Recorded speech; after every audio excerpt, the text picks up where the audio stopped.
নমস্কার বন্ধুরা, আর জি কুকিং চ্যানেলে আপনাদের সবাইকে স্বাগত। আজকে নিয়ে হাজির হয়ে গেলাম পুর ভরা ঝামেলা ছাড়া নিরামিষ আলুর পরোটা রেসিপি নিয়ে। তো চলুন শুরু করা যাক। আমি একটা পাত্রের মধ্যে 3 বাটি ময়দা নিয়ে নিচ্ছি। আপনারা চাইলে আটা দিয়েও করতে পারেন বা আটা ময়দা মিশিয়েও করতে পারেন। 1 চামচ পরিমাণে সাদা তেল দিয়ে দিলাম। দিয়ে দেব 2 চামচ চিনি আর স্বাদ মতো লবণ দিয়ে দেব। সব কিছু হাত দিয়ে খুব ভালো করে মিশিয়ে নেব। খুব ভালো করে মিশিয়ে নিয়ে এখানে উষ্ণ গরম জল নিয়েছি, আঙুল ডুবিয়ে রাখা যাচ্ছে, সেই রকম উষ্ণ গরম জল নিতে হবে। উষ্ণ গরম জল দিয়ে ময়দাটা মাখলে তাড়াতাড়ি সফট হয়ে যাবে। ভালো করে আমি ডোটা রেডি করে নিয়েছি। ঠিক এরকম সফট একটা ডো রেডি করতে হবে। ঢাকা দিয়ে 10 মিনিট রেস্টে রেখে দেব। ততক্ষণে পুরটা রেডি করে নেব। একটা কড়াই গ্যাসে বসিয়ে গরম করে 1 চামচ তেল দিয়ে 1/2 চামচ পাঁচফোড়ন, সামান্য একটু হিং আর 1 চামচ গ্রেট করা আদা দিয়ে দিলাম ঝাল অনুযায়ী কাঁচা লঙ্কা।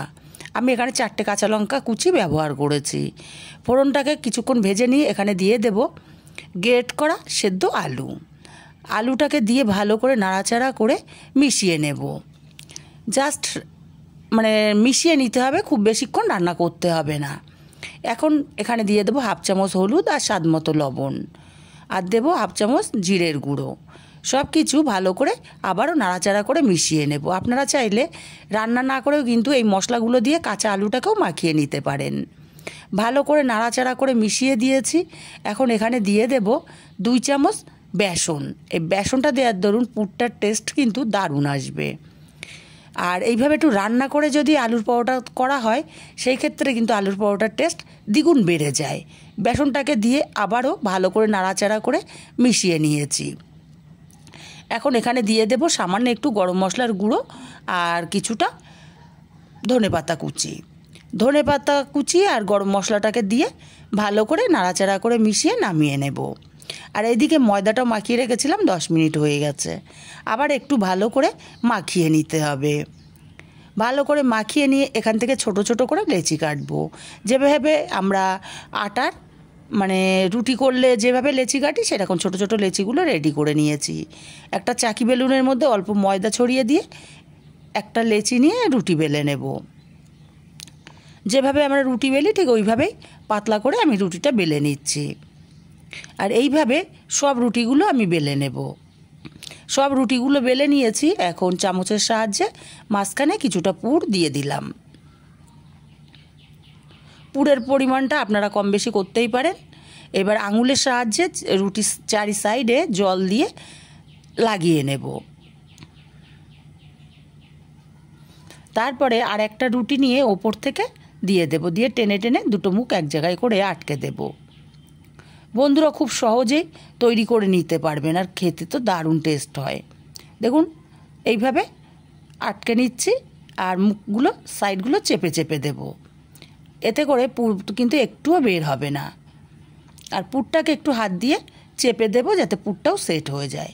তারপরে বড় একটা বাটি নিয়ে বাটির সাহায্যে আমি পরোটাটা কেটে নেব। আর সাইডের যে বাকি অংশগুলো সেগুলোকে উঠিয়ে নেব। আমার একটা পরোটা রেডি হয়ে গেছে।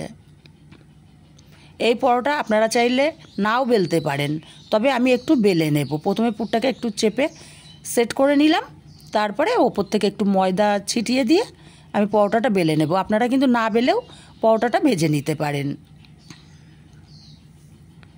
দেখুন আমি অল্প একটু ময়দা লাগিয়ে নিলাম। এবার বেলে নেব। হালকা হাতে বেলে নিতে হবে।